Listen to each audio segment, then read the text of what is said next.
Hey everybody, Tony D and Little Joan here with a hot take on SCOTUS, the election in SCOTUS. 17 states filed brief at the Supreme Court in support of the Texas lawsuit challenging the 2020 election. This is from American Greatness. 17 states. They include Alabama, Arkansas, Florida, Indiana, Kansas, Louisiana, Mississippi, Montana, Nebraska, North Dakota, Oklahoma, South Carolina, South Dakota, Tennessee, Utah, and West Virginia. Surprised to see Utah in that. Good for you, Utah. Um, so there's a lot of legalese here, and I'm not a lawyer, but let me break it down as I understand it. They are essentially saying that the other states changed the rules, and because of that, it's unfair to the states that didn't change their rules. They violated their own constitution, the law, and the Constitution of the United States, so the court has to rule on a remedy. Now, whether or not they'll do that is a whole other ballgame. I think they have to. I think if they don't, you'll basically be disenfranchising half the country who votes. The Trump supporters, and they are legion, will be furious, and they will not have been heard, and they will say, there's no one to listen to us anymore. Trump will go out of office, and then we'll be completely at the mercy of these people. And that, I think, would be mostly true. Now, I don't think they are going to hunt down Trump supporters in the street, but I think they will be pretty nasty in their I wouldn't call it revenge. I would just call in their I guess you'd call it retribution. That they, especially in the beginning, they'll push all sorts of nonsense. I don't think most of it will pass or be legal. You know, some of it might be horribly inconvenient until a state gets sued over it. You know, where I live in New Jersey, this is a very blue state, but so far, for the most part, it's calm here. We haven't had the Antifa riots that the other states have had, mainly because Antifa is considered a terrorist organization here. We've had a very progressive governor who has instituted a bunch of really stupid programs, but for the most part, they've just been a tremendous waste of money and time. And other than the lockdowns, they haven't really hurt anybody. The lockdowns here have hurt businesses pretty badly. But unfortunately, people aren't mad enough yet to want to recall Murphy as governor, much less do anything other than small protests. There have been a few small protests, one at his house. In other states, it's much, much worse. The divide, especially in places like Michigan, much, much, much worse. In fact, I would think Michigan would probably be on this list if it wasn't one of the states being, is that? Yeah, it's one of the states being sued because they changed their rules. So, what's going to happen? Well, your guess is as good as mine. The Supreme Court could not hear it at all, which would be bad, like I said. They could hear it and then make a ruling which wouldn't apply until the next election, which would also be pretty bad, unless the ruling was so sweeping that it would fix most of the voting problems, like, you know, no more mail-in ballots at all, and you know, maybe a ruling that you had to have paper receipts or something that had to be checked every election, something like that, something that would checkmate most of the problems that we had in this election here, so it wouldn't be an issue anymore. Even that, I don't think would be a good ruling. They have to punish these states that didn't listen to their own constitution. They have to be punished. They didn't listen to their own constitution. They broke the law. The governors and state legislatures are to blame. Mostly the governors, because they're Democratic governors, I believe. But the state legislatures are just almost as much to blame. They were stupid to give up their power to appoint electors. They were lazy and dumb and stupid because that's what politicians are. Like, oh, we'll let this guy do it. Oh, we won't have any problems. This way, I won't take the blame if something goes wrong. That's what they're thinking, most of them. That was dumb. I hope the court rules that they can never do that again. That would help somewhat and put it back in the hands of the state legislature where it belongs. That's in the Constitution. I don't think the court has any choice but to rule on at least that portion of it. They could also rule that all 4 states are electors are void because they've screwed up the vote so badly. That would be, I think, the best remedy because, people will say, oh, you're punishing the people who voted. You don't have, because of the way things, because of all the problems, you don't really have an accurate count. You don't know who won, in my view. YouTube's going to cancel this video. I can already see it. So if you don't have a accuracy, if you don't have security, then you just throw away the election and you blame your local government. Don't blame SCOTUS. Don't blame Trump. He told you this would be bad. The other way is, of course, they vote, no, we're going to go with this. It's all cool, which sets an incredibly bad precedent. It basically means, oh, yeah, do whatever the heck you want, which Democrats might say, yay, we won, until, the wheel turns, and next time it's the Republicans doing certain things that they don't like, but they'll just go to the court and say, well, last time this happened, it was all good, so we cool? And they'll be like, oh, yeah. But we'll see. We shall see. Trump has tweeted, we will be intervening in the Texas, plus many other state case. This is the big one. Our country needs a victory. Yeah, that's true. I just don't know what intervening means. What the heck does that mean? The executive is going to intervene in the judicial branch? I've never heard of that. I don't know what that means. I hope what it means is Trump goes there and presents evidence that, is top secret, and that's why he couldn't just come out and tell everybody, but it's top secret, and here's that evidence, and voila. The Supreme Court goes, oh my God, that's incredible evidence. Case ruled in favor of Trump. Maybe.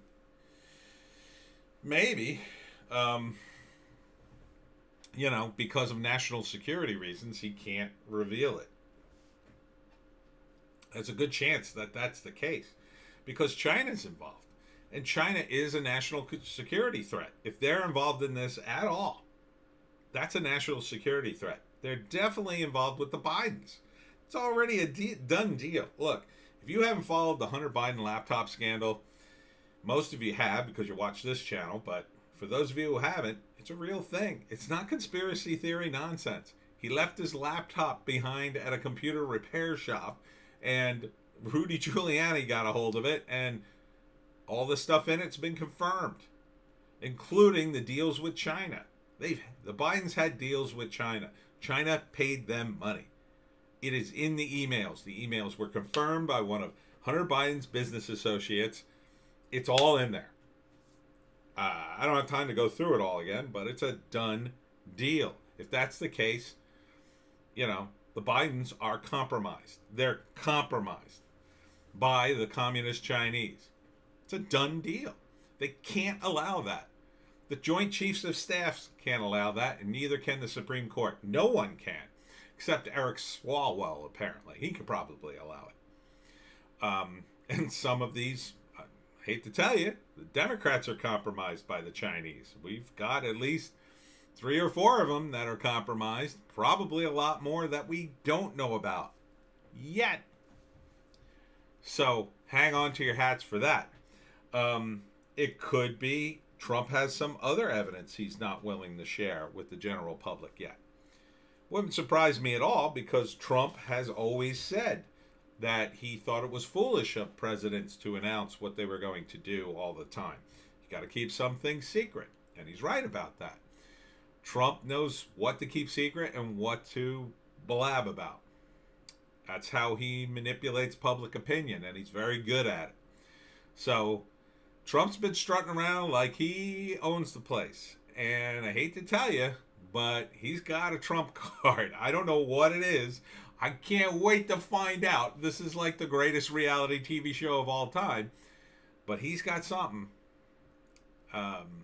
Is it China? Is it that thing in Germany?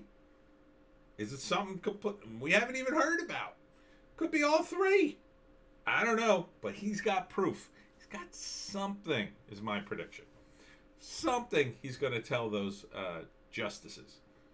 Something that's going to be so convincing, and it'll also be top secret, so they won't be able to even blab it. But I think he's just going to show them and say, listen, this is what we have. Now, are you going to let this guy run the country, or are you going to let me? And I think the SCOTUS will have no choice but to say, you know what? You're right, Trump. You're always right. It's frustrating, but it's true. Trump is one of those guys, man. He just, damn it. As much as you can't stand him, a lot of times he's right. So, I don't know. I think what he's hoping is that SCOTUS won't have to be shown this top secret information or whatever he has. And that he'll get in there and they'll be like, listen, we're going to give it to you, but we got to figure out how we're going to do this. And then Trump will be like, oh, okay. And then they can figure out how to roll this out in the best way possible. But who knows? I mean, and it could still go against them. I mean, he could show them the proof or the evidence, and they could say, well, we don't believe it. Or, well, the law ties our hands because they're so wonderful and true. They're willing to shoot themselves in the foot just to give it to Biden. I don't know. But we're going to find out tomorrow at 3 p.m., or at least we'll get an inkling of a sign what's going to happen. And the other question is, will Trump declare martial law as a last resort to stop Biden? Maybe. I mean, look, I said it before.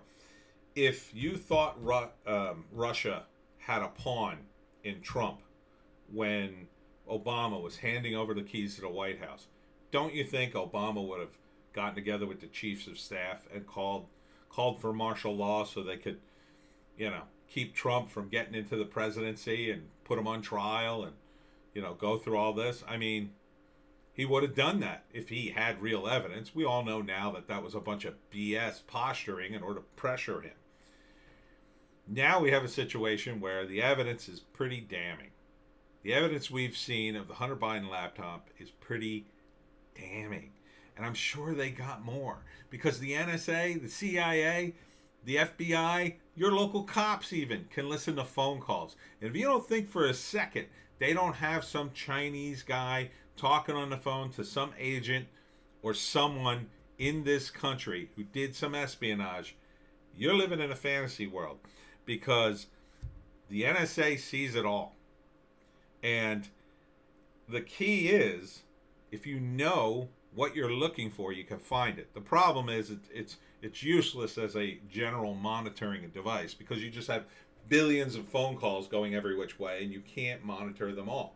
However, if you know what you're looking for, it's easy.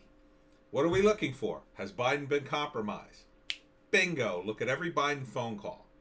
Every single one of them. If, you get the permission. But Trump could say it's a national emergency. National security. We got to listen to the phone calls. Or someone does. Maybe not Trump because he's running for president against him. Someone else. Maybe it's just Hunter. Maybe it's just Hunter's calls. I believe Biden's brother's another guy who was getting money too. He was in on the scam. Maybe it's none of these guys. Maybe they're just going after the Democrats who have been compromised by China, and they've got all kinds of tapes.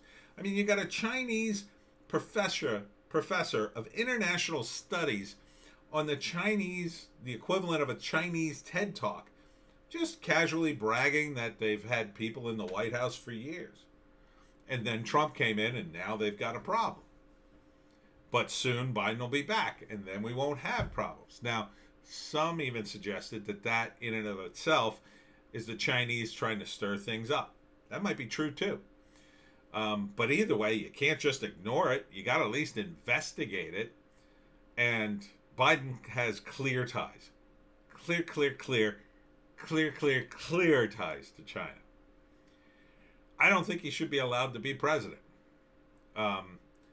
And I think martial law is not the solution. I'm against it. I'm also against the Biden presidency, however. But if I had to pick one of the two, I got to say, I'd risk the martial law because the Biden presidency will be permanent damage. And it will be unlikely we could ever get people back in office. It won't be decades. We'll be spiraling down the drain for decades with Biden. With martial law, it kind of depends on what happens with Trump. He could be corrupted by the power. We'd never get out from under it. He could, God forbid, pass away. And then the next guy would never come out from under it. It could set a very bad precedent where it could come back again and again and again until it was permanent. Either way, they're two terrible options. But if I had to pick the lesser, I would take my chances with Trump any day over a Biden who would basically give away the store on his way out of his mind and out of his life, because the guy ain't got much time. And every single one of his appointees has just been awful. Even the extreme left hates those guys, as well. They're just all corporatists. It'll just be a feeding frenzy the moment they get back. So we'll see what happens tomorrow. I am cautiously optimistic. I know I've been up and down. I've been, but that's the way this is. It's 2020. We're almost to the end of the movie, folks. Hopefully, it's a happy ending.